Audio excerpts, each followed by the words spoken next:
Hello, hello, hello, morning, afternoon, evening, whenever you're watching the video. We've got a big lesson here, so I'm going to try and go a little fast so we can get it done in a reasonable amount of time. So your next quiz is going to be on 4 different topics: distance, midpoint, area, and perimeter. We're going to go over all of them right now so you kind of have an idea.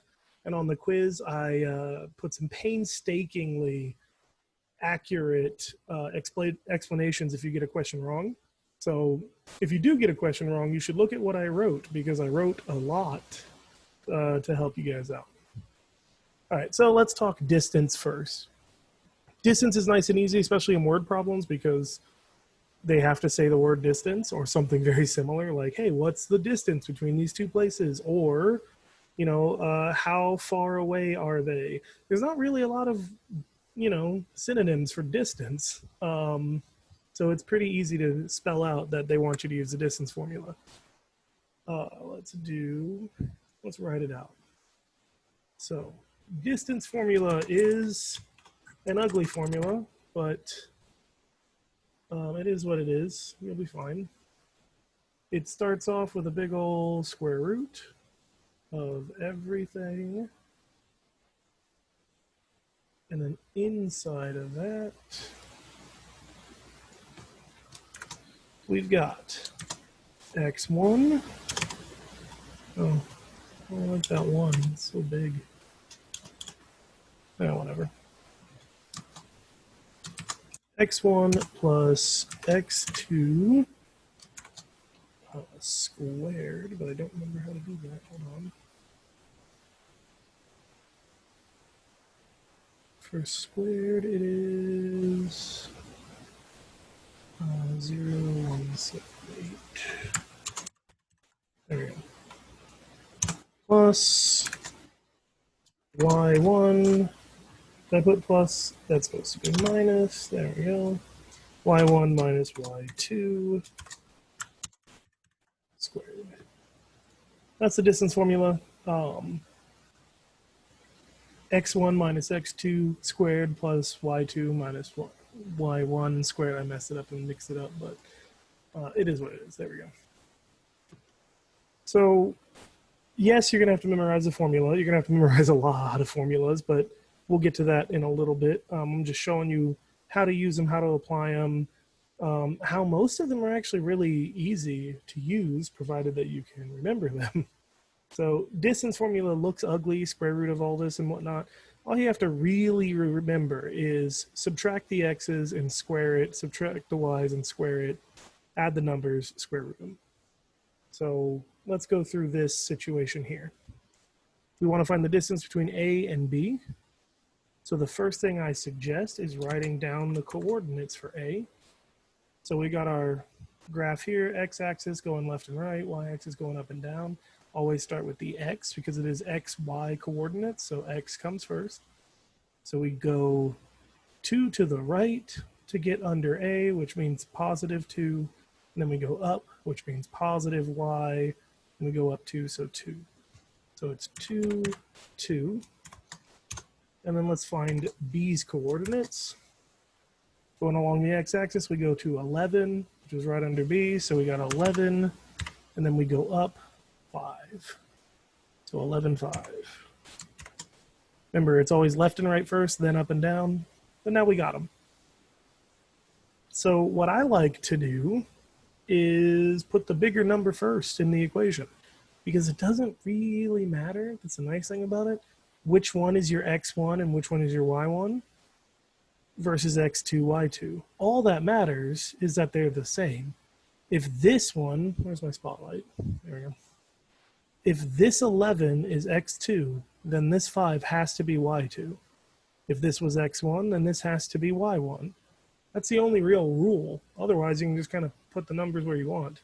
So since B is much larger than A, I'm going to make B my x1, y1. I'm going to put it first so that we don't have to deal with negatives. Negatives actually don't matter whatsoever. I guess I'll show that when we're done with this. So we've got 11. I'm going to make that my x1 minus the x from the other coordinate. So I'm going BA, right? So 11 minus 2.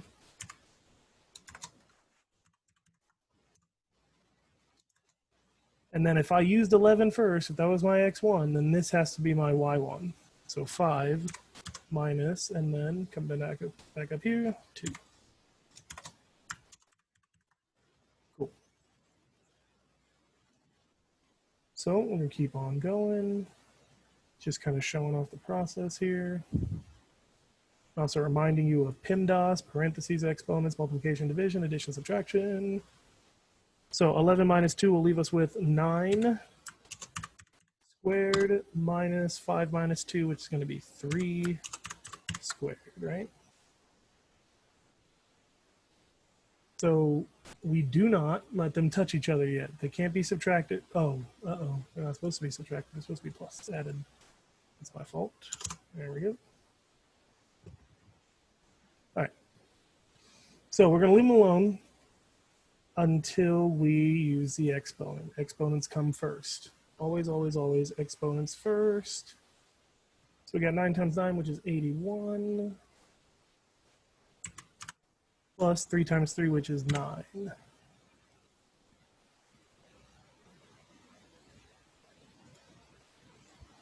Not gonna lie. I'm gonna check that real quick because, yeah, we're good. I know multiplication.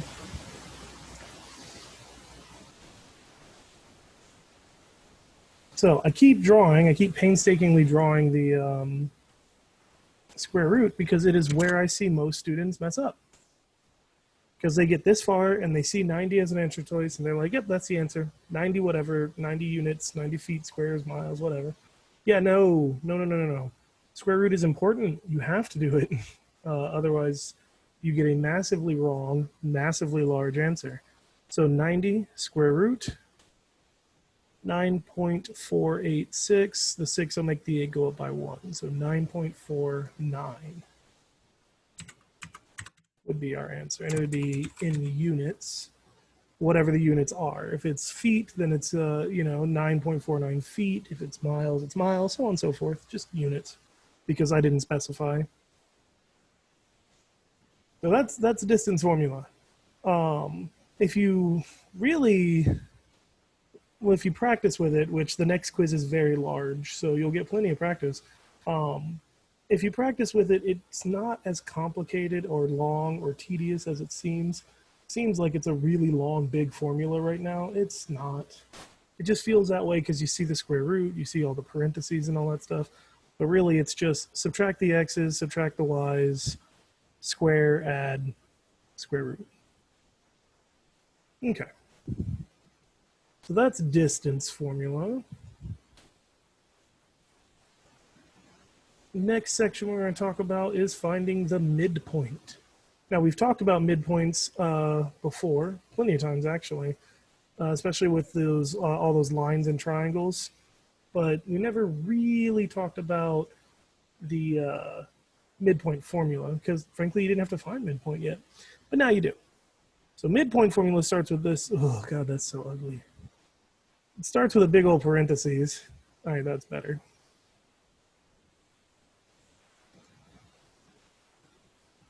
And huzzah. So I'm not just drawing an old squinty dude here.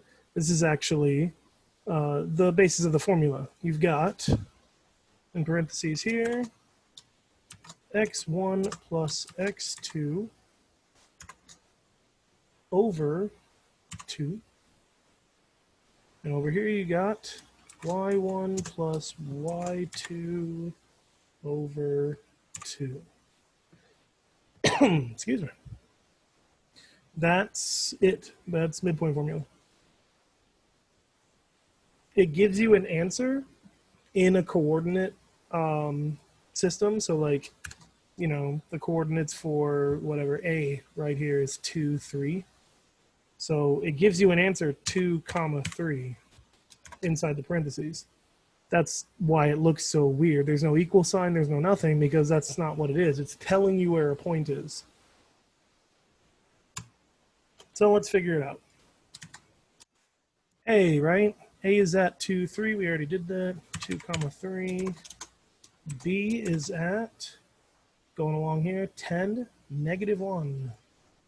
10, comma negative 1. Cool. All right. The way I remember this formula, I think is pretty simple. You add up the x's and divide by 2, add up the y's, divide by 2. I mean, I can plug it in, or if you wrote out your coordinates like this, it's really easy. 2 plus 10, 3 minus 1, and then divide by 2. So 2 plus 10 is 12, right? Divided by 2. There we go. We'll give you 6, right? Man, I should have gotten a drink before I started the video. Sorry. And then 3 minus 1 is going to give you 2 over 2. Ooh, not 12, 2. Nope, there we go.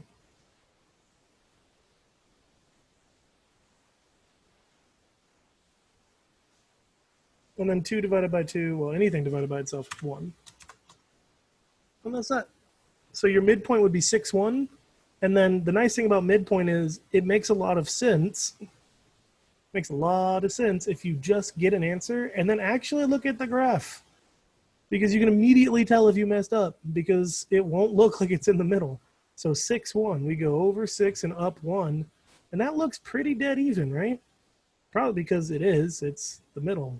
It's the midpoint. But if you get any other answer choices, like, I don't know, 8, 0. 8, 0 does not look like the middle of this line, does it? It does not look like the middle between A and B. So midpoint's actually pretty easy, especially in multiple choice tests, because you can just look at the answers and then look at the actual midpoint, or look where they fall on the graph and be like, man, that's not even on the line. That can't be the midpoint. So you can kind of cheese it. But that is midpoint. It's pretty easy. Add up the x's, divide by 2. Add up the y's, divide by 2. Your resulting answer is where the midpoint lies. Cool. All right. And then the last two together, area and perimeter. Area and perimeter. So let's do area first. Area of, well, there are a couple of, I don't want to do it in the notepad. Hold on. Do it here. Area of. So there are 3 formulas, right? Because we got 3 different shapes here. We've got a triangle. We've got this rectangle. Rectangles, squares, and rhombuses all share the exact same area formula. Then we got this guy right here. You may or may not know it, but it is a trapezoid. So let's do area of a triangle. Some of you may know this. I hope some of you do. Some of you may know area of a triangle, but area of a triangle is 1/2 or 1/2.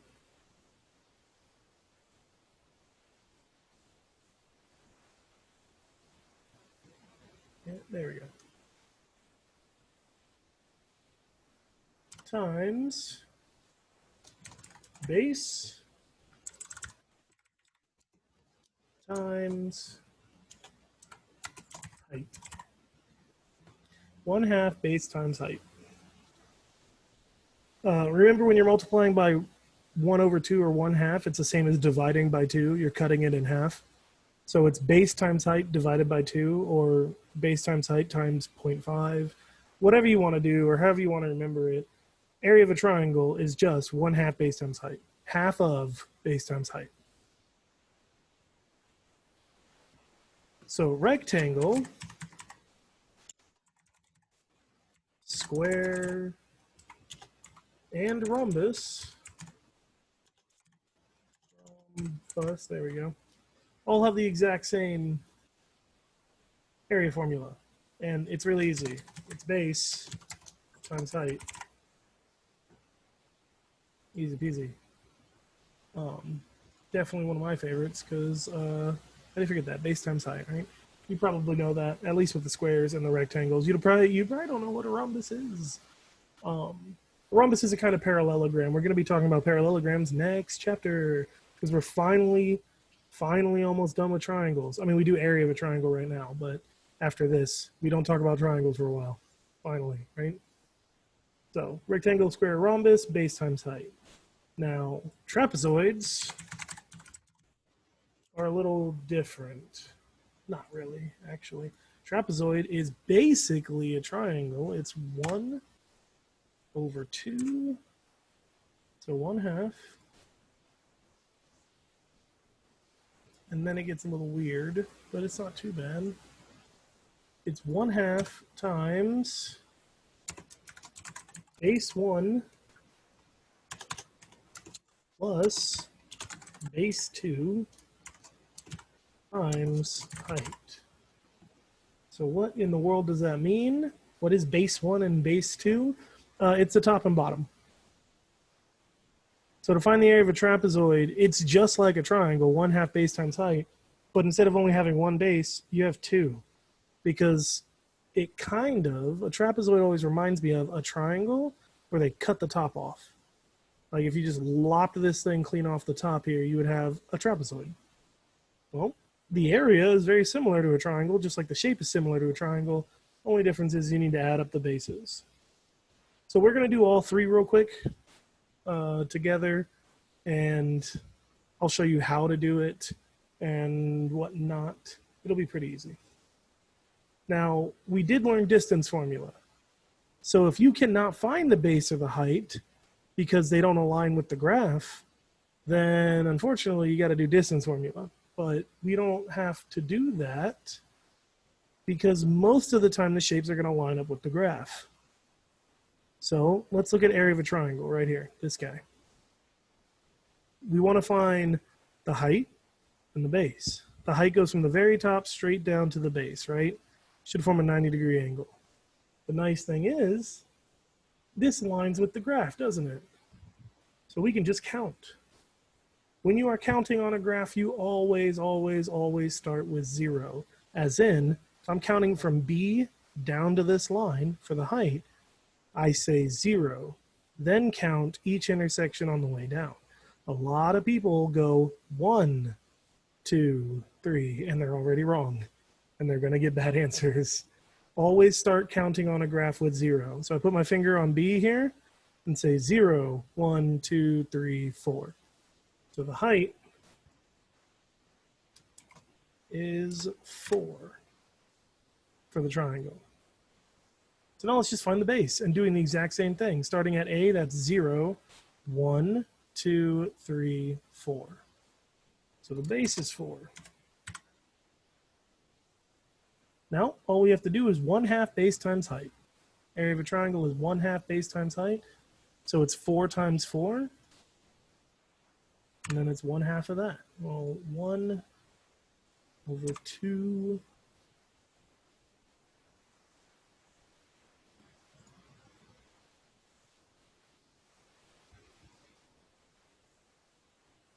times 4 times 4, right? Well, 4 times 4 is 16, and then 1/2 of 16. So you should get 8, right? 1/2 of 16 is 8. And then when you do distance, you get a unit of measurement, right? And if they didn't give you units, then it's so many units. When you do area, it's 8 square units. Because, I mean, if you look at the graph here, these are literal squares, right? Well, 8 of them chopped up and fit in like puzzle pieces will cover this triangle perfectly. 8 exact square units. So that's area of the triangle. Rectangle is super easy because a lot of the time the rectangle is going to match the grid. So you can just count. All we need is base and height. So if we do the base first, starting at 0, 1, 2, 3, 4, 5, 0, 1, 2. So our base is 5, and our height is 0, 1, 2. I should put equals instead of what looks like a minus sign, right? There we go. All right, so 5 times 2, base times height. 10 square units for that rectangle. And if you look, 1, 2, 3, 4, 5, 6, 7, 8, 9, 10. 10 squares. I mean, yes, you could have just counted the squares, don't get me wrong. But you won't always be able to. Sometimes they're going to be tilted, so like you'll have to use distance formula because you won't be able to count on the graph and all that stuff. But you'll see me do that in a second. But yeah, easy peasy. Trapezoid. Let's count out our bases. We got 2 bases, right? We got base 1 and base 2. Let's do base 1. It doesn't matter the order you do them. I just go top to bottom because why not? So base 1 is going to be 0, 1, 2. Base 2 is going to be 0, 1, 2, 3, 4, 5. And then height, we can just count from H down or I down. It's going to be the same thing. They're level. So 0, 1, 2. All right, let me just plug it in. 1 over 2.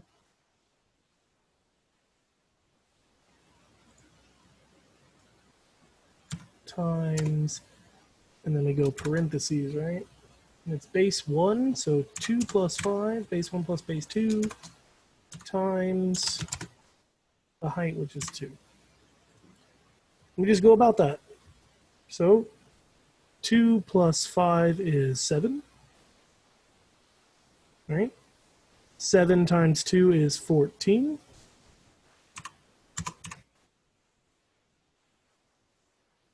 So we get 1/2 of 14.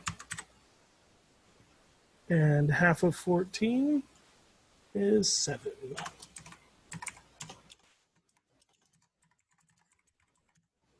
There you go. So it's just application, it's just applying. If the figure doesn't line up with the grid, then you're gonna have to use distance formula for the base and the height.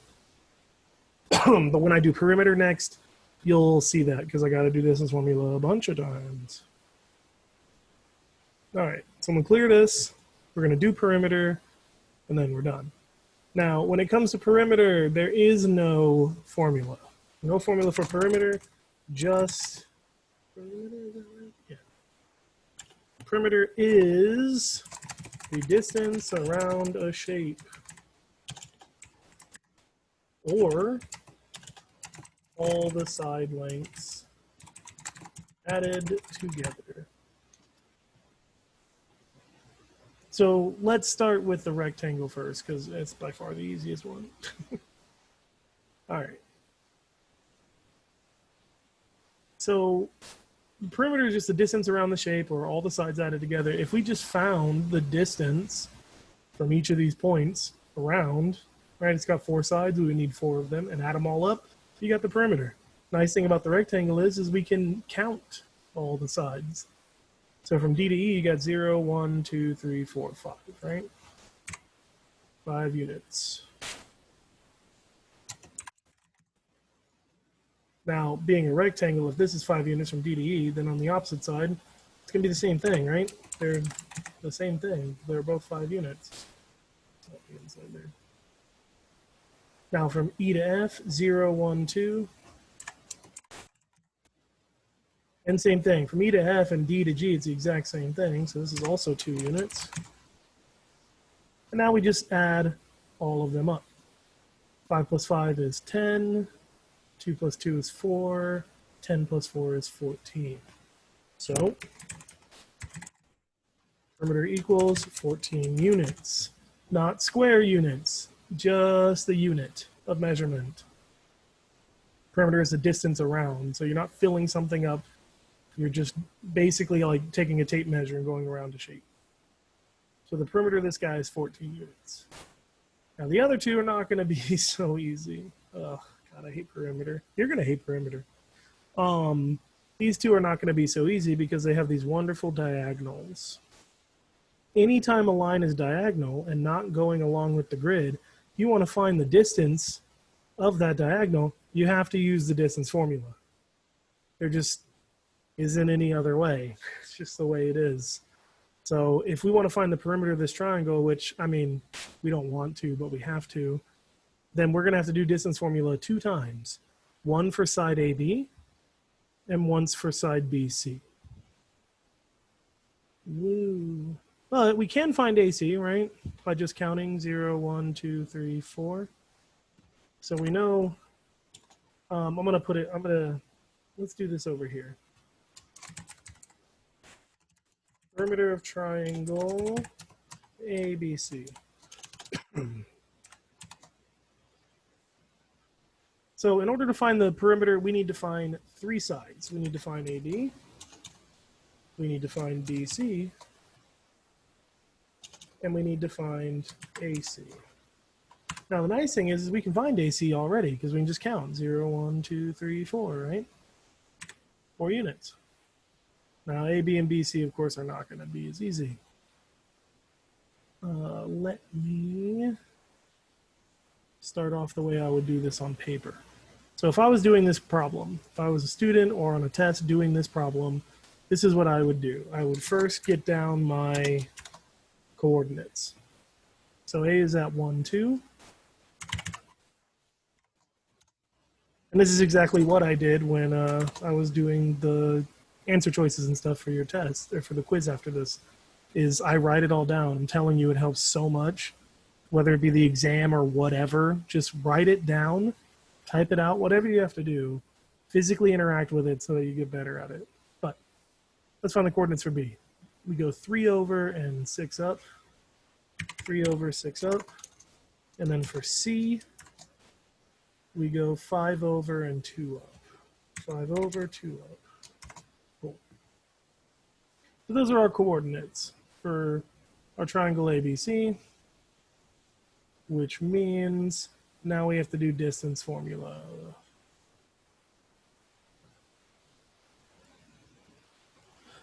Oh man, something to drink. And it's it. All right, I'll finish this up. So for AB, we're going to use the points A and B. Now, distance formula, and let me remind you from the beginning of the video, is square root of x1 minus x2 squared plus y1 minus y2 squared. And all of that is under the square root. That's our distance formula. Now all we got to do is plug it in. It doesn't matter, so I'm just going to make A my x1, y1, B my x2, y2. I'm going to get negatives, but it's fine because you'll see what happens very quickly. Let me draw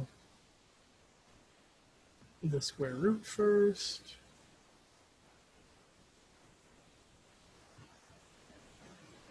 Okay. All right, so we would have 1 minus 3 squared plus,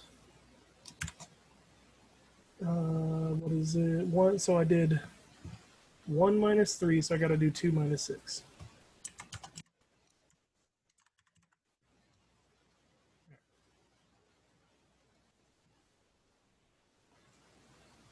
When it comes to the distance formula, you don't have to be scared of negatives because they go away very quickly because they don't matter because the squared is here. And you can't square root a negative number, so you'll never get that far. This squared will always erase your negatives. So all you really need to do is find the difference between these two numbers. So if you did 3 minus 1, you know that the difference is 2. The only difference right now is that it's negative 2 for a second because it's about to get squared. Plus a negative 4 squared. So when you square a number, you multiply it by itself. And a negative times a negative is a positive. Well, negative 2 times negative 2 gets you positive 4, plus negative 4 times negative 4 gets you positive 16.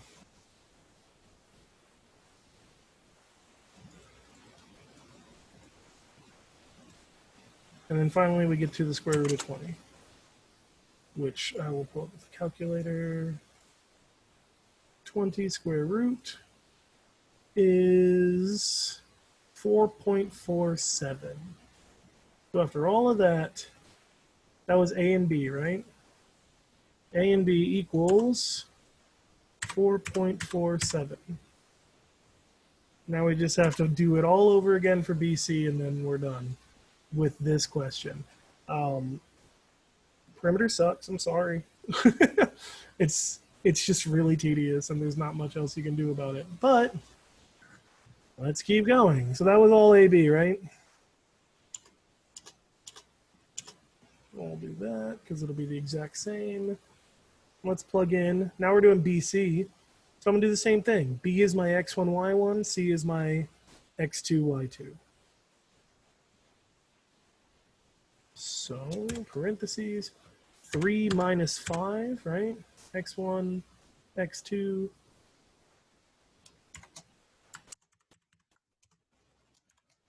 And then let's do 6 minus 2.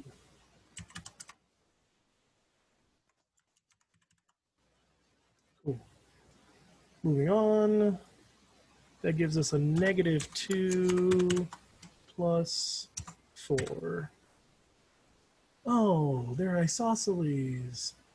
Oh, I should have known that. It's an isosceles triangle, which means the sides are exactly the same. Oh, I'm such a dunce. 4 plus 16, which gives you the square root of 20. I could have skipped this. And then we already figured out what the square root of 20 is, right? Because that was it's 4.47. I don't know why I didn't notice that. Yeah, A, B, and BC are the exact same lines. Whatever. Maybe they didn't look it. Maybe they don't. Check your answers. Make sure you're right. Remember, when you take the final exam, you have half a school day, so up to 4 hours, and then you can request extra time if you're not done. So you are welcome to take the entire school day if you want to get all these right, which, you know, not a bad thing. You might want to do that. Okay. Bring up that calculator. Now we just have to add these three up. 4.47 plus 4.47 plus 4. 12.94 is our final answer for the perimeter. Perimeter equals 12.94 units. There you go. I get that it's tedious. I get that some of you are looking at this going like, I'm not doing that. Yeah, you're going to have to. I mean, you don't have to. You can just get the questions wrong and move on and guess and hope that, you know, that's a good enough score. But for those of you who won't do that and actually care, yeah, don't do that. You got to do the tedious work. There's not going to be a lot of perimeter questions, though, because it's tedious, but it's not difficult. Basically, if you remember the distance formula, you can get perimeter. So they're not going to test you a bunch of times on it, which is good because it sucks. All right, so let's do the trapezoid real quick. There is no difference. Perimeter is exactly the same. You count what you can, you do the distance for what you can, and you're done. That's it. So from H to I is 0, 1, 2 units, right? From K to J is 0, 1, 2, 3, 4, 5 units. And then unfortunately, KH and IJ are diagonal lines, so we got to do distance formula. So we're looking for KH, right? And IJ. Wow, I'm all over the place. And then we got HI, which we already have, that's 2 units. And then KJ, which we already have, which is 5. So I got to do distance formula for KH and IJ, KH, IJ, so I need all of their points. So K is 7, 2,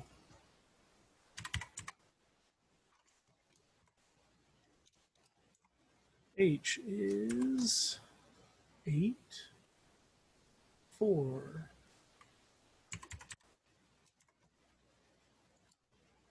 All right. Man. All right. I is 10, 4.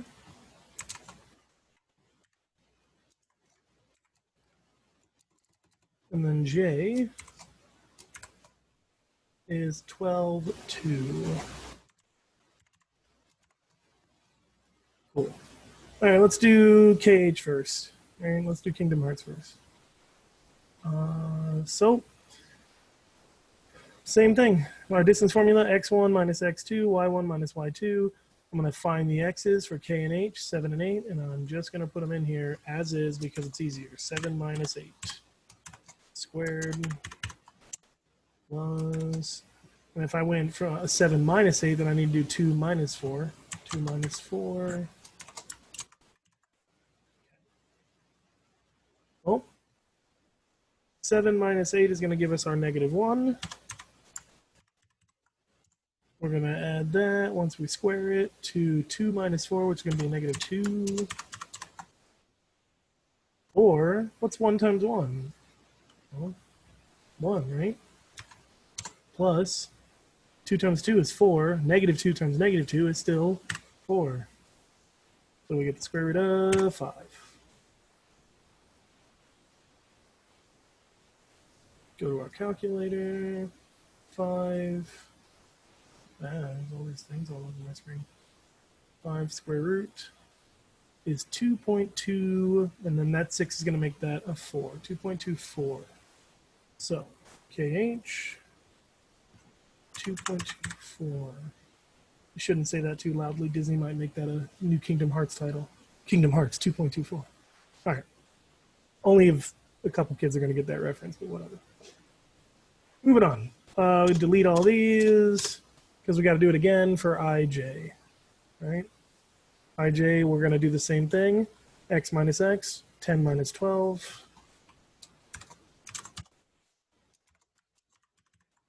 Plus,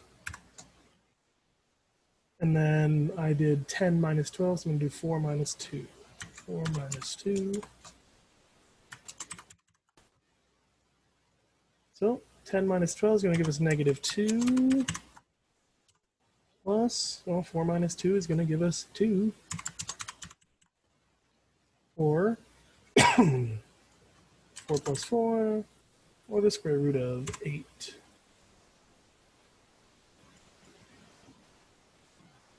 Calculator, 8 square root, 2.8, and then that 8 will make that 2 a 3. 2.83. 2.83. Oof. Almost done, almost done, almost done. Add them all up and we're done. We get the answer, we're good. But I'm telling you right now, you better believe on the test, like on the actual FSA and all that stuff, 2.83 is going to be an answer choice. 2.24 is going to be an answer choice for like the perimeter of the shape. Because you're going to do all this work. You're going to get that answer and be like, oh, I got it. Oh, there it is. That's the answer. Don't do that. Don't fall for that. All right, so we're going to add them all together. So 2.24 plus 2.83 plus 2 plus 5 equals 12.07. Oof. I don't know where to put it. Right there. Parameter equals 12.07 units. So I get that it seems tedious and a lot of work. Because it is tedious and it is a lot of work. But I promise you that after you do like 3 perimeter questions, you're going to know distance formula, that's for sure. But yeah, the next quiz is 12 questions. It is 3 on each topic. It is 3 distance questions, 3 midpoint questions, 3 area questions, and 3 perimeter questions. So, yeah, I mean, I didn't know I could draw on that. Oh, okay. Did not mean to, everything is wrong. All right. So, yeah, the curriculum's going to be speeding up quite a bit. We're going to be moving forward pretty fast. So that's why there are 4 topics in this next lesson. So Sorry for the length of the video. And again, take the quiz. So watch this video, take some notes, take the quiz. If you get a question wrong, I left incredibly detailed notes for each individual question on how to solve each individual question if you do get it wrong. So, you know, don't be scared to mess up, because the help will be right there. And of course, if you need any more of it, contact me. I sit here all day, so let me know if you need anything. Otherwise, have a great day, great week, great weekend, all that stuff. Peace out.